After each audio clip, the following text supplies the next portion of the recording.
How to stop a cat from scratching the couch. Hi human, I'm Rice Cake. I'm here to help humans understand cats a little better. And today we're talking about how to stop a cat from scratching the couch.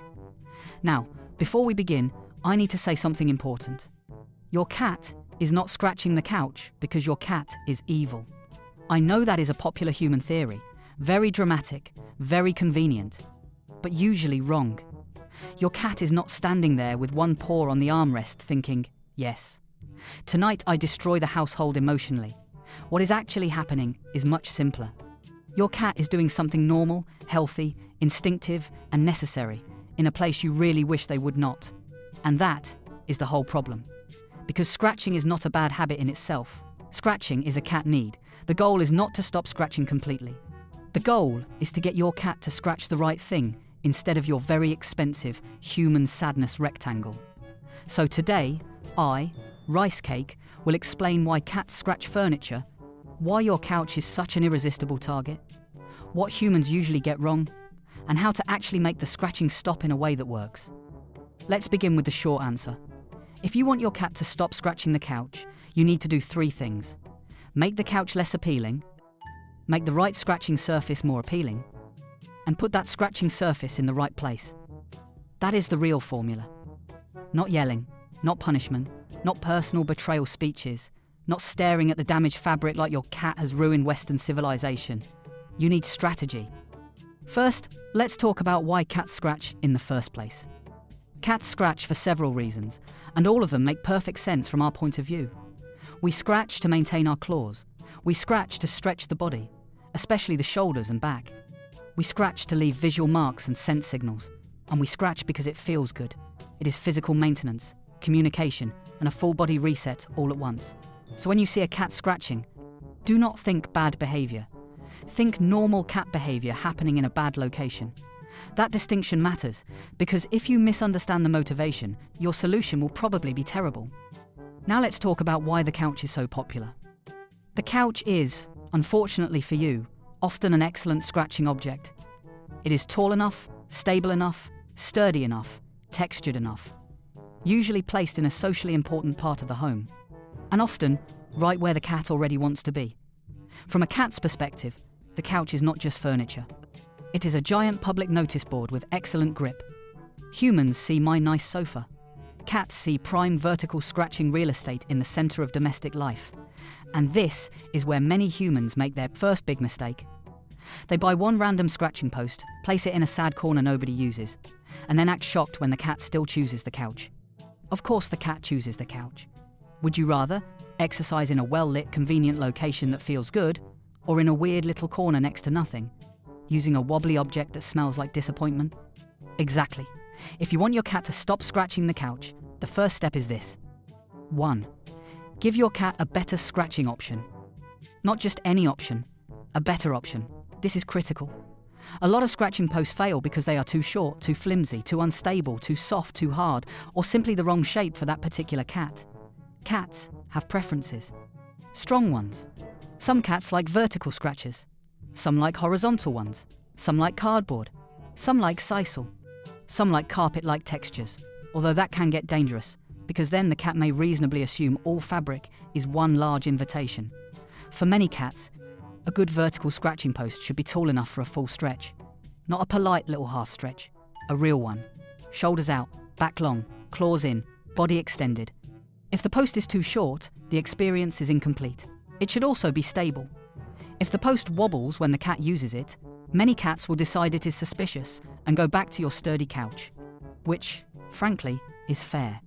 So if your current scratching post is tiny, unstable, or ignored, do not assume your cat just doesn't like scratches. Your cat may simply not like bad equipment. 2. Put the scratching post where your cat actually needs it. This is the second thing humans get wrong all the time. Placement matters. Cats often scratch in specific places for a reason. Near sleeping areas, near entryways, near windows, near favourite resting spots. And yes, very often near the couch. That means if your cat is scratching the side of the couch, the best place for a new scratching post is usually not across the apartment in the laundry room. It is near the couch. Ideally right next to the area being scratched. Humans resist this because they think it looks ugly or feels like surrender. But listen carefully, your cat is already using the couch. You are not introducing scratching into the living room. It is already there. You are redirecting it. That is not surrender. That is intelligence.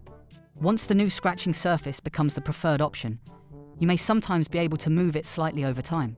But in the beginning, convenience wins. The closer the legal scratching zone is to the illegal scratching zone, the better your chances. 3. Make the couch less rewarding. Now let's deal with the couch itself. You do not just want to offer a better option. You also want to make the couch less satisfying to scratch, at least temporarily, while your cat learns a new habit. This can mean covering the scratch area with something less appealing. A throw blanket tucked tightly, a furniture protector, double-sided tape designed for pet furniture, a surface that feels weird under the paws and interrupts the scratching experience. The goal is not to scare the cat, the goal is to reduce the reward. Cats repeat behaviors that feel good and work well. If the couch suddenly becomes awkward, slippery, sticky in a safe and temporary way, or physically blocked and the scratching post nearby feels stable and satisfying, your cat is much more likely to switch. This is why prevention works better than lectures. Your cat is not standing there considering morality. Your cat is comparing surfaces. So change the surfaces. By the way, man, if you want more help understanding cats before your furniture files a complaint, subscribe, ring the bell, and stay here with me. Good. Let's continue saving your couch.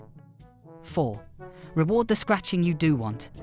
Humans are often very clear about what they hate and very vague about what they like. Try reversing that. When your cat uses the scratching post, reward it. Praise if your cat enjoys that. A treat if your cat likes food. A little play session nearby. Some positive attention. The point is to make the correct choice feel worth repeating. You do not need a Broadway celebration every single time.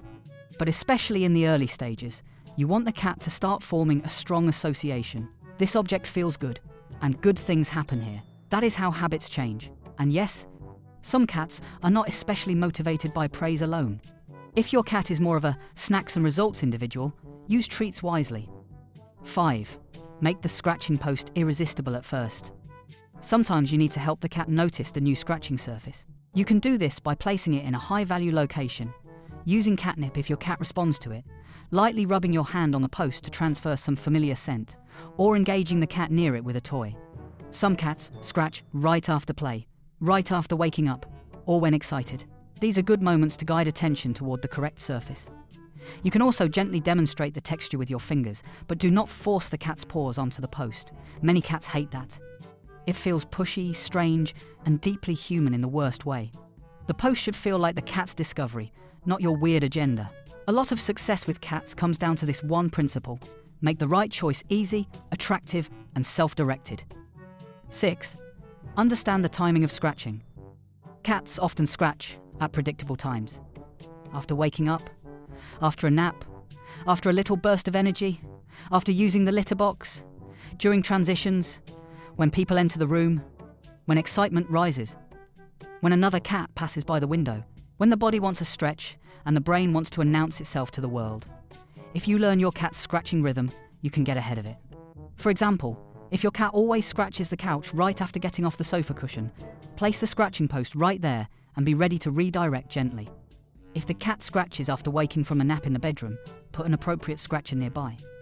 This is much easier than waiting until the claws are already in the couch and then reacting like a shocked Victorian widow. Prevention beats interruption. 7.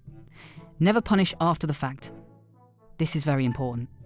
If your cat scratched the couch 5 minutes ago and you come over now, point at the damage, raise your voice, and start giving a speech about respect, your cat will not connect that speech to the earlier scratching.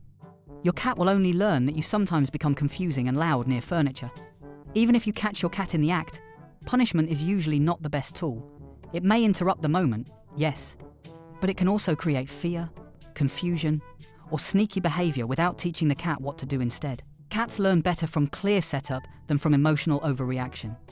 If you see couch scratching happening, calmly interrupt if needed, redirect to the appropriate scratching surface, and reinforce that better choice. That is the useful path. Not what is wrong with you, not you know better, not how dare you. Your cat does not know that the couch cost money. Your cat knows texture. 8. Trim the claws. But do not rely on that alone. Keeping your cat's claws properly trimmed can reduce damage. That part is true. It can make the scratching less destructive and sometimes slightly less rewarding. But trimming claws is not a full solution, because scratching is not just about claw sharpness. It is about stretching, marking, body movement, and instinctive behavior. So yes, keep the claws managed if your cat tolerates it well, but do not expect a nail trim to erase the need to scratch. You still need the right scratching setup. And while we are here, let me say something else clearly. Do not declaw your cat. Declawing is not the same as trimming nails. It is a far more serious procedure, and it is not an appropriate answer to normal scratching behavior. The answer is management, redirection, and environment. Not removing the cat's natural tools because the couch lost a fight. 9. Consider whether stress is making the scratching worse. Sometimes couch scratching is not only about claws. Sometimes it is also emotional. Cats scratch more in socially important places when they feel the need to mark, reset, or reassert comfort. If there has been a change in the house, a new pet, new furniture, guests, outside cats visible through the window, or tension in the environment, scratching may increase. This does not mean your cat is being dramatic for no reason. It means the cat may be responding to stress or change by using normal feline behavior more intensely. If couch scratching suddenly gets worse, ask yourself, what changed? The scratching post problem may still be real, but sometimes the emotional climate matters too. A stressed cat often needs better security, better routines, better territory, and better outlets, not just louder human disappointment. 10. Give your cat enough total enrichment. This is the part that ties everything together. A cat with good scratching options, good play, good climbing spaces, predictable routines, and enough stimulation is often easier to redirect than a cat whose whole life feels flat and frustrating. Sometimes the couch is not just a couch problem. Sometimes it is part of a bigger picture. An understimulated cat may scratch more, zoom more, pester more, and generally behave like a furry protest movement. If the only exciting thing in the environment is the couch, then yes, the couch becomes central. So ask yourself, does your cat have places to climb, places to perch, places to hide, opportunities to play, a variety of textures, a scratching surface in the right shape and location, a daily routine that makes sense?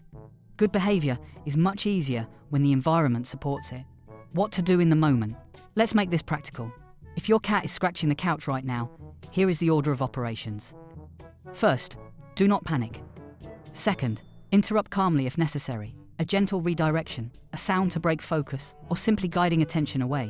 Not a scary reaction, not a full emotional collapse. Third, immediately direct the cat toward the scratching surface you want them to use. Ideally one that is nearby, stable, tall enough, and already somewhat appealing. Fourth, reward the correct scratching when it happens. Fifth, look at the setup honestly.